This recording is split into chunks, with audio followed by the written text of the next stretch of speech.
الله وحده الصلاة والسلام على من لا نبي بعده أما بعد أعوذ بالله من الشيطان الرجيم بسم الله الرحمن الرحيم يا أيها الذين آمنوا كتب عليكم الصيام كما كتب على الذين من قبلكم لعلكم تتقون وقال النبي صلى الله تعالى عليه وسلم من صام رمضان ایمانا و احتسابا غفر له ما تقدم من ذنبه وقال النبي صلى الله تعالى عليه وسلم من قام رمضان ایمانا و احتسابا غفر له ما تقدم من ذنبه وقال النبي صلى الله تعالى عليه وسلم توفة المؤمن الموت او كما قال صلى الله تعالى عليه وسلم صدق الله وصدق رسوله النبي الأمي الكريم ونحن على ذلك لمن الشاهدين والشاكرين والحمد لله رب العالمين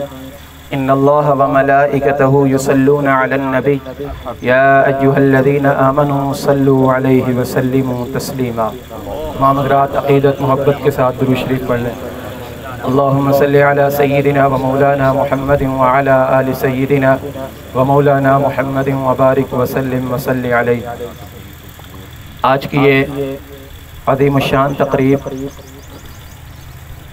رمضان المبارک کا مہینہ افطار کا ٹائم ان قریب ہونے والا ہے قبولیت کی گھڑیاں چل رہی ہیں آپ حضرات اور میں ایک نیک مقصد کے لیے اکٹھے ہوئے کسی مسلمان کے ایصال ثواب کے لیے اکٹھے ہونا اور کسی غم زدہ کو تسلی دینا یہ رسول اللہ صلی اللہ علیہ وسلم کی سنت سے ثابت ہے تو ہم اکٹھے ہوئے کہ ہماری بہن جو اس دار فانی سے رخصت ہو گئی ہیں ان کے لیے ایصال ثواب ہو جائے اور ان کے ورثاء جو ہیں ان کے لیے تعزیت ہو جائے اللہ رب العزت سے دعا ہے کہ ہمارا یہ مل کر بیٹھنا اپنی بارگاہ میں قبول فرمائے اور اس سلسلے میں جتنے ذکر اذکار کیے جائیں نعت پڑھی گئی یا ذکر اذکار اس کے علاوہ جو بھی کیا جائے اللہ تبارک و تعالی اس کا ایصال ثواب مرحومہ مغفورہ کی روح تک پہنچا دے رمضان المبارک کا مہینہ سعادتوں کا مہینہ ہے برکتوں کا مہینہ ہے اللہ تبارک و تعالی اپنے بندوں میں سے جس کو چاہتا ہے یہ لمحات یہ گھڑیاں یہ مہینہ عطا فرماتا ہے میں اور آپ دیکھیں ہمارے ارد گرد ہمارے رشتہ داروں میں دوستوں میں جاننے والوں میں کئی لوگ ایسے تھے جو پچھلے سال موجود تھے آواز سمجھ آ رہی صاحب ہاں تو پچھلے سال کئی لوگ ایسے تھے جو موجود تھے اس سال نہیں ہیں اور اب ہیں ہم ہیں ہمیں پتہ نہیں ہے کہ ہم اگلے سال موجود ہوں گے یا نہیں ہوں گے اور یہ بھی پتہ نہیں کہ ہم اگلے دن تک بھی موجود ہوں گے یا نہیں ہوں گے مرحومہ کا واقعہ بھی اسی طرح ہے کہ افطار کی تیاری کے لیے گئی کیا حسرتیں ہوں گے دل کے اندر اور کیا کچھ سوچا ہوتا ہے کہ ہم نے کیا کچھ بنانا ہے کیا کچھ سوچا ہوا ہوتا ہے لیکن اللہ کی اللہ جانتا ہے اللہ تبارک و تعالی جانتا ہے کہ اللہ نے کس کے لیے کہاں کر لکھ کر رکھا ہے وَمَا تَدْرِي نَفْسٌ بِأَيِّ أَرْضٍ تَمُوتُ کسی آدمی کو پتہ نہیں ہے کہ اس کی موت کہاں پر آ جائے گی اللہ تبارک و تعالی جاننے والا ہے لیکن موت کا فرق ہوتا ہے کچھ موتیں ایسے ہوتی ہیں جو باعث ندامت باعث حسرت ہوتی ہیں اور لوگ جو ہے نا پریشان ہوتے ہیں اور بڑے ہی پریشان ہوتے ہیں کہ یہ موت کیوں آ گئی یہ کیسے موت آ گئی اور کچھ موتیں ایسی ہوتی ہیں کہ جب وہ موت ملتی ہے تو پیچھے والے تمنا کرتے ہیں کہ کاش ہمیں بھی ایسی موت مل جاتی آپ حضرات نے دیکھا آج کل بیت اللہ کے اندر کیمرے لگے ہوئے ہیں مسجد نبی کے اندر کیمرے لگے ہوئے ہیں کئی مسلمان ایسے ہیں جن کی سجدے کے اندر روح نکل جاتی ہے یقین کریں یہ منظر دیکھ کر دل کرتا ہے کہ کاش ہمیں بھی ایسی موت آ جائے اور ایسی موت صحابہ کرام مانگا کرتے تھے سیدنا امیر المؤمنین حضرت عمر فاروق رضی اللہ تعالی عنہ وہ کیا دعا مانگتے تھے اللہم اجعل موتی فی بلد حبیبک اے اللہ اللہم ارزقنی شہادتا فی سبیلک واجعل موتی فی بلد حبیبک اے اللہ مجھے اپنے راستے کے اندر شہادت عطا فرما دے اور میری موت اپنے محبوب کے شہر مدینہ کے اندر عطا فرما دے تو خوش نصیب ہوتے ہیں وہ لوگ جن کو ایسی موت ملتی ہے میں اس لیے کہہ رہا ہوں کہ موت کے اندر فرق ہوتا ہے کچھ موتیں باعث ندامت بنتی ہیں اور کچھ موتیں باعث حسرت بنتی ہیں کہ کاش ہمیں بھی ایسی موت آ جاتی۔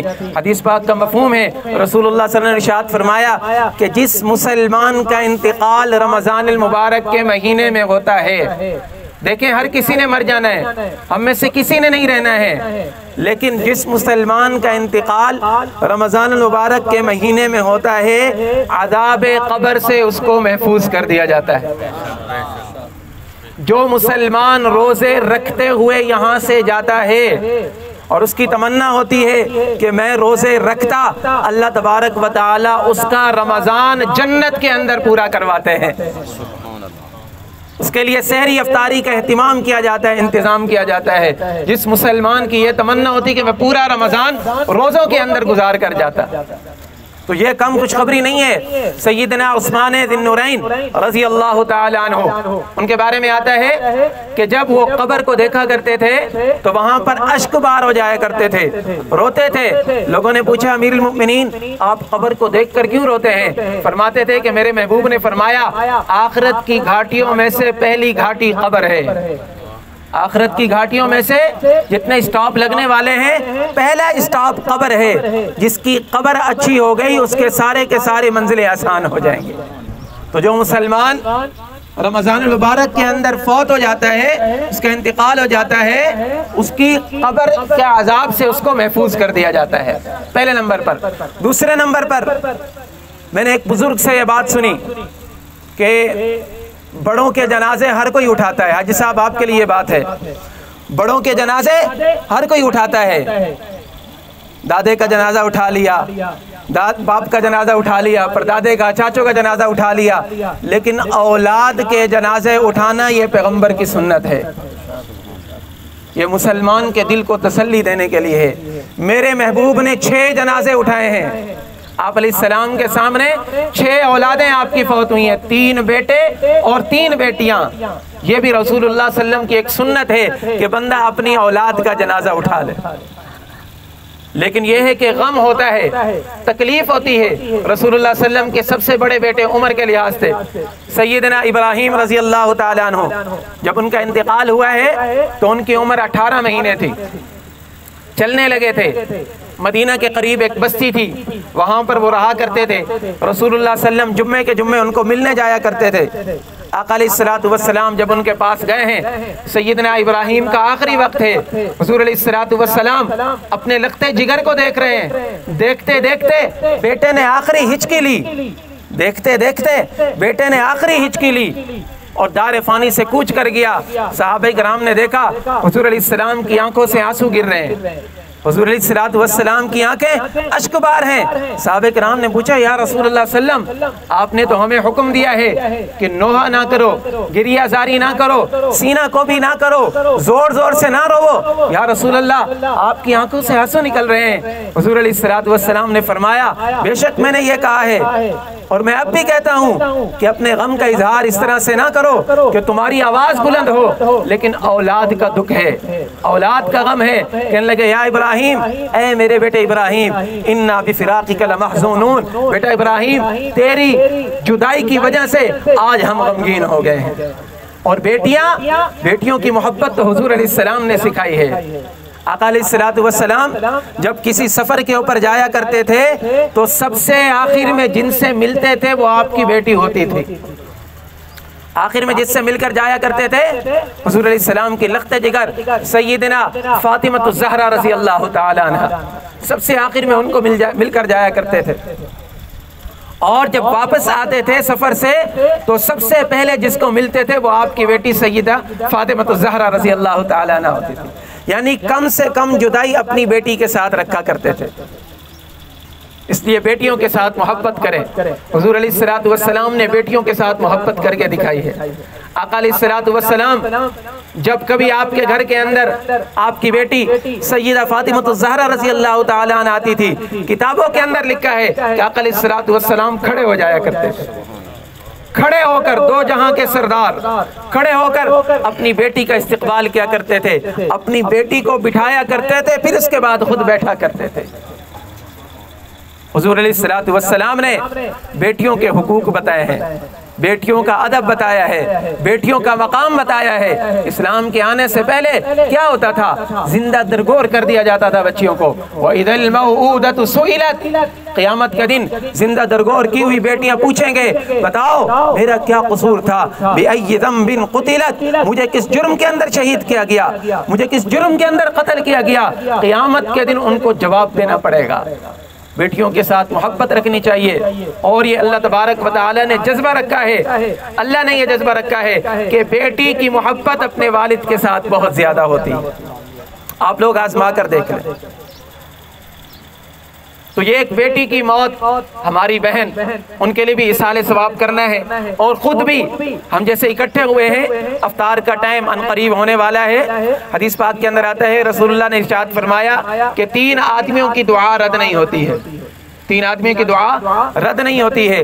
وہ جو دعا کرتے ہیں اللہ قبول کرتا ہے۔ سلطان عادل، عادل بادشاہ، منصف بادشاہ، وہ جو دعا کرتا ہے ڈائریکٹ اللہ تبارک و تعالیٰ کے پاس پہنچتی ہے۔ دوسرے نمبر پر مظلوم کی دعا، مظلوم جس کے اوپر ظلم ہوا ہو، یہاں پر کافر اور مسلمان کی قید بھی نہیں ہے، جس کے اوپر ظلم ہوا اس نے اگر دعا کر دی، بد دعا کر دی، تو وہ ڈائریکٹ جا کر اللہ تبارک و تعالیٰ کے پاس پہنچتی ہے۔ اس لیے کسی کے اوپر بھی ظلم کرنے سے بچیں، مظلوم کی آہ سے بچو، مظلوم کی بد دعا سے بچو۔ اور تیسرے نمبر پر فرمایا، تیسرے نمبر پر دعا ہے روزے دار کی افطار کے وقت۔ روزے دار جب افطار کے وقت دعا کرتا ہے، اس کی دعا فوراً آسمانوں کے اوپر جاتی ہے، فوراً دعا اس کی قبول ہوتی ہے۔ آج ہم افطار کے ٹائم کو ایسے ہی ضائع کر دیتے ہیں، افطار کا اہتمام کرتے ہوئے ضائع کر دیتے ہیں۔ بزرگ لکھتے ہیں کہ افطار کے ٹائم پر انسان کو صرف دعا کے اندر مشغول ہونا چاہیے۔ یہ تو اللہ تبارک و تعالیٰ کی طرف سے خصوصی پیکج ہوتا ہے نا، خصوصی وقت اللہ تبارک و تعالیٰ کی طرف سے عطا ہو جاتا ہے۔ پھر رمضان المبارک کی راتیں، سبحان اللہ، حدیث پاک کے اندر آتا ہے کہ جب رمضان المبارک شروع ہو جاتا ہے، رمضان المبارک میں جب بھی بندہ سجدہ کرتا ہے، ہر سجدے کے بدلے اللہ تبارک و تعالیٰ اس کے نامہ اعمال کے اندر 2500 نیکیاں لکھ دیتے ہیں۔ ایک روایت 2500 کی ہے، ایک روایت 1500 کی، یہ 2 روایتیں ہیں۔ ایک روایت کے اندر آتا ہے کہ ہر سجدے کے بدلے 2500 نیکیاں ملتی ہیں۔ اب آپ لوگ اس کو گنے کہ جو حضرات 20 تراویحیں پوری پڑھ کے آتے ہیں، ان کے نامہ اعمال کے اندر کتنی نیکیوں کا اضافہ ہو جاتا ہوگا۔ وہ 40 سجدے اس کے اندر کرتے ہیں، 40 بنتے ہیں، 80 بنتے ہیں، 80 سجدے بنتے ہیں، 40، ہاں تو 40 سجدے اس کے اندر کرتے ہیں، اس کی کتنی بنتے ہیں نیکیاں؟ اب ہم کیا کرتے ہیں کہ ہم تراویحوں سے بچنے کی کوشش کرتے ہیں، اور بھائی تراویحوں سے اگر ہم بچنے کی کوشش کریں گے تو اس کے اندر ہمارا اپنا نقصان ہے، کسی اور کا نقصان نہیں ہے۔ رمضان المبارک کا جب اللہ نے روزے فرض کیے نا، آخری بات کر رہا ہوں، اللہ نے جب روزے فرض کیے، پتہ ہے اللہ نے کیا فرمایا؟ ایام معدودات، میرے بندے، ایام معدودات، یہ تو چند دن ہے، یہ چند دن کی عبادت ہے، یہ چند دن کی موجیں ہیں، یہ چند دن کے لیے اللہ تبارک و تعالیٰ نے تمہارے اوپر روزے تراویحیں یہ لاگو کی ہیں۔ اس کے بعد پھر تم نے آزاد ہو جانا ہے، پھر تم نے ویسی زندگی گزارنی ہے۔ اللہ نے خود بتایا ہے ایام معدودات کہ یہ چند دن ہیں۔ اب چند دنوں میں سے دیکھیں کتنے دن گزر گئے؟ 15 دن۔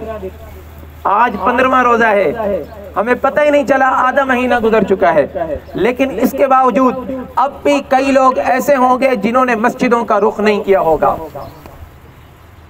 ہم جانتے ہیں، اور آپ حضرات بھی جانتے ہیں، اور جو نہیں جاتے ہیں وہ بھی جانتے ہیں، رسول اللہ صلی اللہ علیہ وسلم کی بد دعا ہے ایسے بندے کے لیے، ایسے بندے کے لیے بد دعا ہے۔ حضور علیہ السلام نے فرمایا کہ اللہ تبارک و تعالیٰ کی رحمت سے دور ہے وہ شخص، بعودا، دور ہے وہ شخص، اصل محروم ہے وہ شخص جو رمضان المبارک کا مہینہ پائے اور رمضان المبارک کے مہینے میں اپنی بخشش نہ کروا سکے۔ رمضان کا مہینہ ہو، نوجوان ہو، روزے نہ رکھے، کمال کی بات ہے۔ 80 سال کے بوڑھے بابے روزے رکھ رہے ہیں، میرے پیچھے 80 سال کے بابے نمازیں پڑھ رہے ہیں، 20 تراویحیں پوری پڑھ رہے ہیں، چمکتی جوانی۔ میرے بھائیوں، یہ جوانی کس کام آئے گی اگر اللہ کی اطاعت کے اندر نہ گزری؟ یہ جوانی کتنے دن کی ہے؟ آج ہمیں باقی سارے کاموں کے لیے جوانی آ جاتی ہے، نماز پڑھنے کے لیے، قرآن پڑھنے کے لیے، روزہ رکھنے کے لیے ہمیں سستی ہو جاتی ہے۔ ہو نوجوان اور کہے کہ میں روزہ رکھوں تو میرے معدے میں درد ہو جاتے، ہو نوجوان اور کہے روزہ رکھوں تو مجھے پیاس لگ جاتی ہے، ہو نوجوان اور کہے روزہ رکھوں تو مجھے تھکاوٹ ہو جاتی ہے۔ میرے بھائیوں، ایسی جوانی کا کوئی فائدہ نہیں، ایسی پیاری جوانی کا کوئی فائدہ نہیں جو اللہ کی فرما برداری کے اندر نہ گزرے۔ اور اگر کوئی نوجوان جوانی کے عالم میں اللہ کے حضور آ جاتا ہے، اللہ تبارک و تعالی فرشتوں کے درمیان اس کے اوپر فخر فرماتے ہیں۔ اور جو بندہ توبہ کر لیتا ہے وہ اللہ تبارک و تعالی کا مقرب بن جاتا ہے۔ حدیث پاک کے اندر آتا ہے، رسول اللہ صلی اللہ علیہ وسلم نے ارشاد فرمایا، التائب من الذنب کمن لا ذنب له، التائب من الذنب کمن لا ذنب له، التائب من الذنب، دل کے کانوں سے سنو، میرے نبی کے الفاظ ہیں، التائب من الذنب کمن لا ذنب له، گناہ سے توبہ کرنے والا ایسا ہے گویا اس نے گناہ کیا ہی نہیں ہے۔ ہم توبہ کرنے والے تو بنے، شیطان ہمیں دھوکہ دیتا ہے کہ بہت زیادہ گناہ ہو گئے، اب توبہ کر کے کیا کرو گے؟ یاد رکھو، توبہ کے لیے کوئی عمر کی قید نہیں ہے، توبہ کے لیے کوئی گناہوں کی قید نہیں ہے۔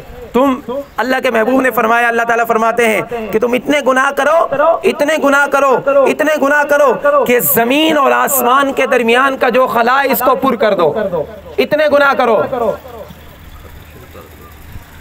اتنے گناہ کرو کہ زمین اور آسمان کے درمیان کا جو خلا ہے وہ پر ہو جائے، اور اس کے بعد تم ایک مرتبہ آ کر کہہ دو کہ یا اللہ میری توبہ، ایک مرتبہ آ کر سچے دل سے کہہ دو یا اللہ میری توبہ۔ اللہ قرآن میں فرماتا ہے، ان اللہ یغفر الذنوب جمیعا، اللہ تمہارے سارے گناہوں کو معاف کر دے گا۔